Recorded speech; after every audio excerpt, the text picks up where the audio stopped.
Boa noite a todos. Agradecer o convite aí, né, do Cantinho de Jesus, na pessoa da Jaqueline, por essa oportunidade de estudar com vocês aqui o Evangelho de Jesus.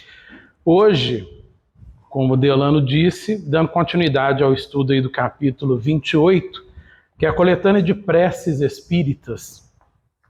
Um capítulo que nos ajuda a nos conectarmos com Deus, né? Porque a prece é uma das formas mais eficazes que nós temos de fazer essa conexão. Hoje nós vamos estudar o item 24 e 25, que vai falar aqui sobre preces para pedir um conselho. Quantas vezes na vida, né, nós não nos deparamos aí com dilemas para resolver e aí nós ficamos confusos, né? A gente fica sem saber que tipo de atitude que a gente deve tomar em determinadas situações. A gente fica sem saber o que dizer em alguns momentos. A gente fica sem saber que caminho a gente deve tomar, né, em determinado tempo de nossas vidas. Todos nós passamos por essas dúvidas, né, na vida, e essas dúvidas elas são comuns. Por quê? Porque nós ainda vivemos um dilema que é maior de todos, que eu chamaria de dilema primário, que é, pelo fato de estarmos ainda num mundo de provas e expiações, é um mundo onde a matéria ainda predomina, nós vivemos o dilema que é o dilema das necessidades materiais contra o dilema das necessidades espirituais. Nós já sabemos o que nós precisamos fazer para evoluir espiritualmente. Mas nós ainda temos muita dificuldade de colocarmos em prática, porque as nossas necessidades materiais muitas vezes falam mais alto, né? E diante disso, nós acabamos tomando, muitas vezes, decisões equivocadas na nossa vida. Porque para tomar decisões corretas, nós precisamos fazer reflexões. E muitas vezes o impulso faz com que a gente tome decisões sem pensar, decisões apressadas. E aí a gente acaba cometendo uma série de erros na vida da gente. Quando a gente trata dessas decisões erradas, por exemplo, tem um exemplo que assim, a gente vive muito isso hoje, é o exemplo das redes sociais. Muitas vezes a gente recebe informações e no afã de passar essa informação para frente, nós não checamos a informação. A gente quer só ser o primeiro a chegar naquele grupo e passar aquela informação que nós acabamos de receber. Então a gente não faz, né, a devida análise da informação que a gente está com ela na mão. Então imagina, eu recebo uma mensagem, uma informação de que o Chico Xavier reencarnou. O Chico Xavier agora é uma criança de 3 anos lá em Governador Valadares. Aí eu falei, nossa, vou colocar no meu grupo espírita que o Chico Xavier está reencarnado em Governador Valadares. Né? O Chico Xavier é uma criança que chama Enzo. Hoje toda criança chama Enzo. Olha o problema que eu trago se eu começo a passar essa informação, porque tem pessoas que vão acreditar nisso. Eles vão começar a procurar crianças de 3 anos em Governador Valadares que se chamam Enzo e vão achar que realmente é o Chico Xavier. Então você cria uma série de problemas que são desnecessários. Por quê? Porque nós não refletimos nas coisas antes de tomar atitudes, antes de passar informações para frente. Isso é muito problemático, isso acontece com hospitais, quando as pessoas divulgam que o hospital está fazendo exame de graça, empresa que está doando isso, aquilo, as pessoas começam a ligar, né, trazem um grande problema para a linha telefônica da instituição e não tem nada de verdade no que a gente está passando. Então a gente precisa criar o hábito de refletir sobre tudo que a gente vai fazer, inclusive com as informações.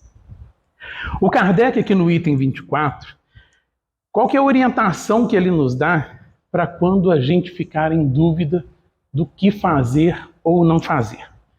Ele diz o seguinte: quando estamos indecisos sobre o fazer ou não fazer uma coisa, devemos, antes de tudo, propor-nos a nós mesmos as seguintes questões. Primeira, aquilo que eu hesito em fazer pode acarretar qualquer prejuízo a outrem? Então, essa é a primeira questão que nós precisamos analisar. A segunda, pode ser proveitoso a alguém? E a terceira, se agissem assim comigo, ficaria eu satisfeito? Então, quando nós estamos em dúvida, a primeira coisa que nós precisamos fazer é esse tipo de reflexão, para que a gente possa começar a tomar decisões mais acertadas, né? Então, resumindo aqui, o que o Kardec está dizendo é: a gente precisa compreender se a atitude, né, ela vai ser boa, se ela vai ser útil. No caso de informações, existe um outro item que a gente precisa avaliar, e esse item a gente vai encontrar numa história sobre o filósofo Sócrates, que é a história dos 3 crivos. Crivos eram uma espécie de peneira que os gregos usavam à época para separar os grãos. Então a história diz o seguinte: certa vez, um homem aproximou-se do grande filósofo e sussurrou-lhe aos ouvidos: Sócrates, na condição de teu amigo, tenho alguma coisa muito grave para dizer-te, em particular. Espera, ajuntou o sábio prudente. Já passaste o que vais me dizer pelos 3 crivos? 3 crivos? Perguntou o visitante espantado. Sim, meu caro amigo, 3 crivos. Observemos se tua confidência passou por eles. O primeiro é o crivo da verdade. Guardas absoluta certeza quanto àquilo que pretendes comunicar? Bem, ponderou o interlocutor, assegurar mesmo não posso, mas ouvi dizer e então, exato. De certo, peneirastes o assunto pelo segundo crivo, o da bondade. Ainda que não seja real o que julga saber, será pelo menos bom o que me queres contar? Hesitando, o homem replicou: isso não, muito pelo contrário. Ah, tomou o sábio. Então, recorramos ao terceiro crivo, o da utilidade, e notemos o proveito do que tanto te aflige. Útil? Perguntou o visitante, ainda agitado. Útil não é. Bem, concluiu o filósofo num sorriso, se o que tens a confiar não é verdadeiro, nem bom, nem útil, esqueçamos o problema e não te preocupes com ele, já que nada valem casos sem edificação para nós. Então essa é uma história do Sócrates que vai trazer mais um elemento, que é o elemento da verdade. Obviamente que esse elemento nós vamos levar em consideração quando nós estivermos falando de informações, né? A informação você precisa passar pelo crivo da verdade. Outras situações não tem essa necessidade, né? Porque aí é questão de fatos do que você vai fazer ou não, né? Então, eu devo sair do meu emprego e aceitar uma proposta de um outro emprego que me foi feita?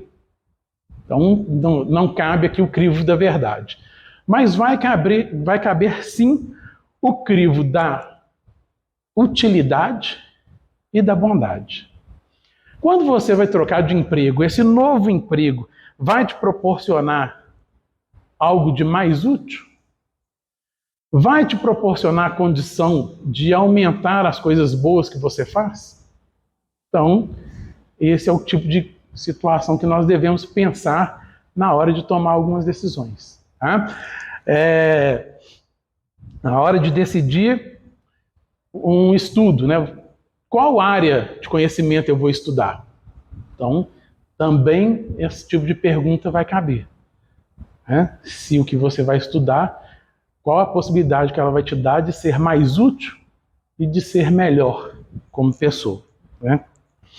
O Kardec, ele segue dizendo o seguinte, no item 24. Se o que pensamos fazer somente a nós nos interessa, lícito nos é pensar nas vantagens e os inconvenientes pessoais que nos possam advir. Então, se aquilo que tem afligido a gente é uma questão pessoal, como essa do serviço, né, trocar de emprego ou não, fazer esse ou aquele curso, nós precisamos colocar, né, pesar os pontos positivos e os negativos. Algumas decisões que nós vamos tomar na vida, elas vão ter os dois lados. Né? A gente vai ganhar em alguns lugares, vão perder em outros. É utilizar a balança do bom senso. Isso que eu vou fazer vai me trazer mais ganhos ou mais prejuízos? Né? Então, essa é uma avaliação que nós precisamos fazer para que possamos estar com a capacidade de tomarmos decisões mais acertadas. O Kardec segue dizendo, se interessa a outrem, e se, resultando em bem para um, redundará em mal para outro, cumpre igualmente pesarmos a soma de bem ou de mal que se produzirá, para nos decidirmos a agir ou abstermos. Então, algumas decisões que a gente quer tomar na vida vai interferir também na vida de outras pessoas. Nesse caso, também nós precisamos colocar na balança. Então, você tem um casal, eles vivem em desarmonia, com brigas, agressões verbais, agressões físicas, mas eles não querem se separar porque eles acham que a separação vai trazer um grande prejuízo para os filhos. A questão é, qual prejuízo é maior para os filhos? Crescerem num ambiente de desarmonia, de violência, ou crescerem num lar de pais separados? A gente precisa colocar essas coisas na balança. Vai prejudicar pessoas a nossa decisão, seja ela qual for. Mas a gente vai precisar descobrir qual dos prejuízos será menor para tomarmos as nossas decisões. Então isso, muitas vezes na nossa vida, as coisas que a gente pensa em fazer vai influenciar na vida de outras pessoas. É positivo ou negativo? Vai ser às vezes a gente toma atitudes que é positiva para outra pessoa e acaba sendo negativo para a gente. Estamos preparados para tomar essas atitudes? De assumir a responsabilidade das coisas negativas que vão acontecer com a gente em prol do outro? Se tivermos, ótimo, né? Porque esse é o caminho que a gente tem que tentar seguir. E o Kardec vai continuar dizendo assim, enfim, mesmo em se tratando das melhores coisas, importa ainda considerarmos a oportunidade e as circunstâncias concomitantes, porquanto uma coisa boa, em si mesma, pode dar maus resultados em mãos inábeis, se não for conduzida com prudência e circunspecção. Antes de empreendê-la, convém consultemos as nossas forças e meios de execução. Então, a gente pode ter certeza absoluta do que a gente quer fazer é uma coisa boa. Mas a gente tem certeza que a gente tem condição para fazer isso? Eu quero sair daqui e quero ir ajudar as vítimas do terremoto na Turquia. Então, atitude excelente. Só que eu não posso ver sangue. Eu posso ir para um lugar desse? Eu vou criar um problema quando eu chegar lá. Então eu preciso entender quais são as minhas limitações. Eu quero participar da campanha do quilo no cantinho, mas eu não dou conta de andar. Então, às vezes, o grupo vai lá, divide as ruas, você não fala nada, aí você não consegue andar, você não vai fazer todas as casas.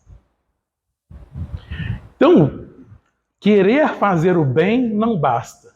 A gente precisa ter o conhecimento de quais são as nossas capacidades.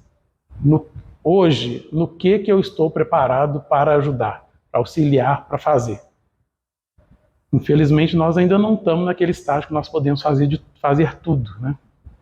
Mas nós viemos, né, com algumas coisas que indicam quais são as nossas partes mais fracas, né? Quais são as nossas fraquezas, mas também quais são aquelas que nós vamos nos sair melhor, quais são as nossas qualidades. Então, nós precisamos analisar essas coisas para a gente tomar as decisões. Né? Então, algumas pessoas têm uma facilidade muito grande para comunicação. Ótimo. A pessoa vai fazer um estudo dentro da casa espírita, né? Mas a pessoa tem medo de espírito. Aí a pessoa não pode ir para uma mesa espírita, não pode participar de uma reunião. Então, quer dizer, você precisa ir entendendo qual é a sua capacidade e, lógico, quando a gente vai analisando as nossas fraquezas, nós vamos também procurar trabalharmos, né, para melhorarmos aquilo ali, na medida do possível. O Kardec encerra o item 24 dizendo o seguinte: em todos os casos, sempre podemos solicitar a assistência de nossos espíritos protetores, lembrando desta sábia advertência: na dúvida, abstente. Então aqui, e aí ele vai indicar o próprio capítulo 28, no item 38, vai ser estudado mais para frente, né?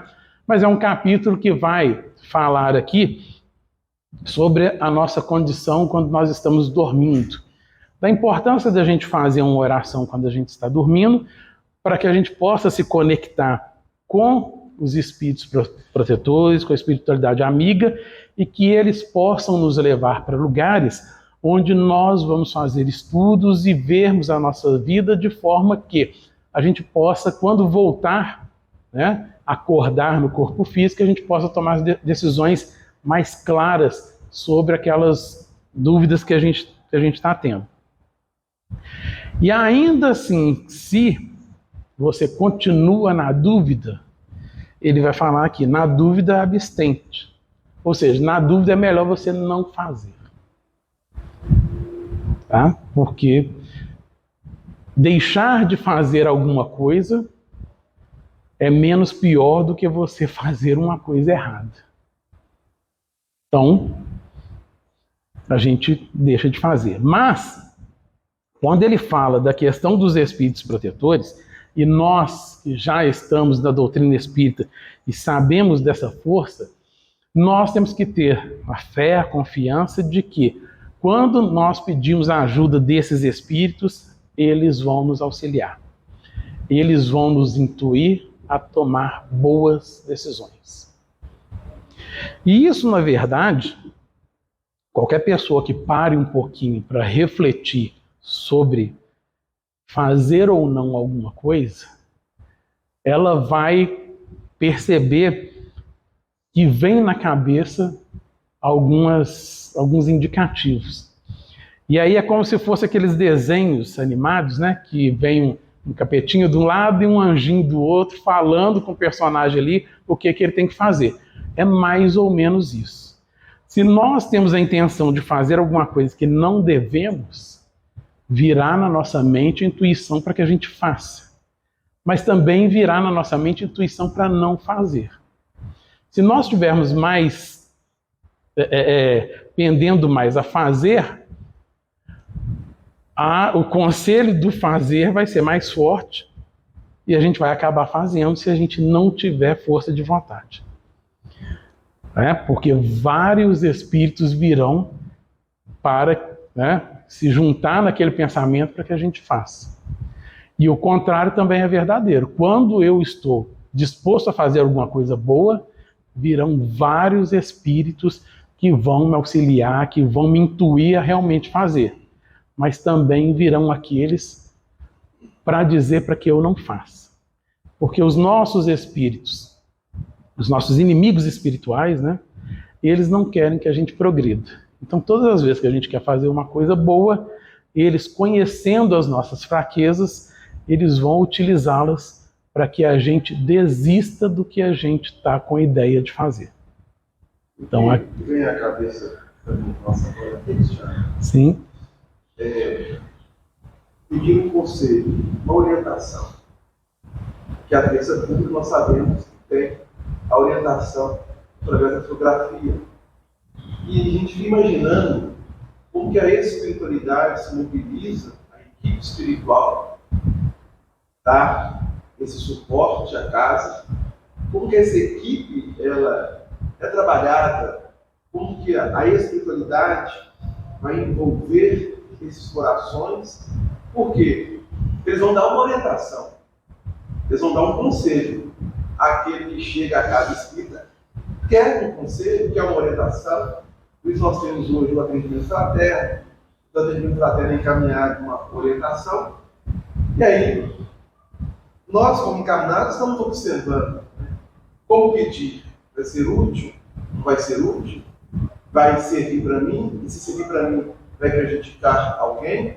Então a gente fica tentando aqui pensar como que é a espiritualidade para orientar uma pessoa das necessidades que ela trata, porque eles estão observando não somente o pedido em si, que pode ser muitas vezes algo a nível material, a nível ali de um problema que a pessoa venha passar ou esteja passando, mas eles vão observar muito mais, simplesmente isso. Eles vão observar a necessidade daquele espírito, de acordo se eles tiverem acesso, e em algumas situações há o acesso, porque, como você colocou, o pedido de um conselho de um anjo guardião, conforme o Kardec coloca. Não pode acontecer que o espírito protetor dessa pessoa está acompanhando ela, cada espírito. Ela pede orientação e vai dizer, olha, as necessidades da reencarnação deste irmão são essas. Então, tem todo um trabalho, toda uma mobilização da espiritualidade em torno disso. E nós, às vezes, não paramos para refletir sobre isso. Então, não é chegar e pedir uma orientação, pedir um conselho. Então, Kardec está antecipando-nos para que nós possamos fazer este trabalho conosco. Conforme colocou, as três questões. O que pretendo fazer? O que eu pretendo pedir? Aquilo que eu quero me orientar. Quais são as causas? Dentro dessas causas, quais serão as consequências? Vai ser útil para mim? Vou prejudicar a tantos? E se eu fizer algo dentro daquilo que eu estou pretendendo fazer, ficar satisfeito, mas será que eu vou prejudicar a muitos?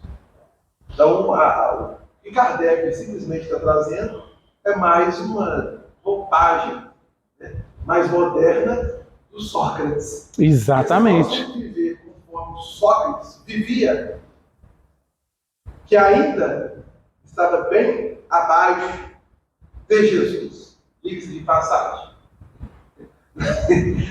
Como seria a humanidade hoje? Como nós estaríamos hoje? Então, meu amigo chegou e disse, eu quero te contar uma coisa. É verdade? É bom? É útil? Não. E olha como é que é interessante que esse tipo de aviso a gente vem tendo esse tipo de aviso há milênios. Sempre aparece alguém, algum enviado, né, independente da grandeza dele, para nos lembrar dessas coisas. Então tem aqui a história do Sócrates, veio Jesus, não resolveu, veio o Espiritismo, e o que mais será que vai ter que vir para que a gente entenda essas coisas, né? E a gente pode se sentir privilegiados, como o Delano está falando aí, porque o trabalho que é feito, né, dentro de uma casa espírita, quando a gente consegue adentrar dentro de uma casa espírita, porque realmente nós somos privilegiados. Nós sabemos que tem uma segurança, nós sabemos que a espiritualidade não deixa qualquer um entrar aqui. Então, quando nós chegamos aqui é porque realmente nós estamos num momento que era para realmente a gente estar aqui. Então nós temos que aproveitar isso, acreditar e ir atrás realmente dos conselhos. Quanto mais conectados nós estivermos com a espiritualidade, mais clara vai ser as orientações que eles vão dar para a gente. Seja uma orientação psicografada no centro espírita, seja por intuição em qualquer lugar que a gente esteja. Vai vir claramente na mente. O problema é que nós ainda estamos um pouco distantes de mantermos essa conexão por mais tempo. Geralmente, quando a gente quando a gente está nessas dúvidas, a gente está em desespero. A gente está pouco conectado. Então a resposta vem e a gente não consegue captar. Quanto mais a gente conseguir estar conectado, mais nós vamos conseguir ter a resposta. E lá no Livro dos Espíritos, no capítulo 9 da segunda parte, respondendo lá a pergunta 495, o São Luís vai fazer um relato que eu sempre cito ele, que eu acho ele um dos relatos mais emocionantes que tem dentro do Espiritismo, que é o relato sobre os espíritos protetores.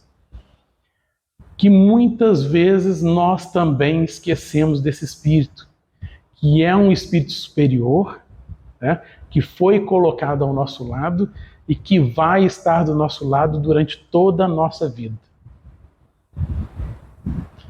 Ele é responsável por nos proteger, respeitando, obviamente, o nosso livre-arbítrio.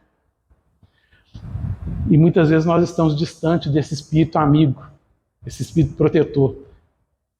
Eles dizem que a gente precisa se aproximar mais desse espírito, a gente precisa criar uma intimidade maior com esse espírito. O São Luís até diz, dê o nome que você quiser para o espírito, seu espírito protetor. Se quiser um nome, você pode dar um nome, o nome que você acha mais bonito, você pode dar para o seu espírito protetor e chamar ele por esse nome, ele vai te atender. Isso é importante porque ter um nome muitas vezes faz com que a pessoa se sinta mais próxima, se sinta mais íntima, né, do que falar simplesmente o meu espírito protetor. Quanto mais você consiga idealizar o seu espírito protetor, mais você vai conseguir se conectar, mais fácil vai ser você sentir essa intimidade com ele. Então você pode sim dar um nome, você pode pensar na aparência dele, na aparência que mais te agrade. Se você quiser ele com aquelas asas de anjo, pode, não tem problema nenhum. Tá? Desde que isso ajude você a estar mais intimamente ligado com ele. Ele é o primeiro ponto de apoio nosso. Apoio de segurança. Lógico, nós sabemos, nós temos vários espíritos, amigos, parentes que querem nos ajudar, mas nem todos estão na mesma condição que o espírito protetor. Ele é um espírito superior. Então nós precisamos muito ter esse contato com esse espírito, para que ele possa nos dar essas boas intuições que vai nos fazer tomar decisões corretas durante os nossos momentos de dúvida. E encerrando aqui, ele traz a prece, né, que é uma sugestão, no item 25, de como nós podemos, né, pedir aí auxílio para que tenhamos um conselho e que possamos resolver as nossas dúvidas. Então, a prece seria assim: em nome de Deus Todo-Poderoso, inspirai-me, bons espíritos, que me protegeis. A melhor solução a ser tomada na incerteza em que me encontro. Encaminhai meu pensamento para o bem e livrai-me da influência dos que tentam transviar. É uma prece simples, sucinta, mas extremamente poderosa. Que está pedindo para que a espiritualidade possa inspirar a gente a tomar essas boas resoluções e desviando-nos daqueles que nos querem mal. Ou seja, aquele que vem trazer a mensagem de desvio, que nossos ouvidos fiquem fechados para ele, que a gente possa ouvir só aquele personagem do anjinho que fala para a gente fazer as coisas boas. Gente, o tempo acabou, quero agradecer, muito obrigado, e nós teremos aí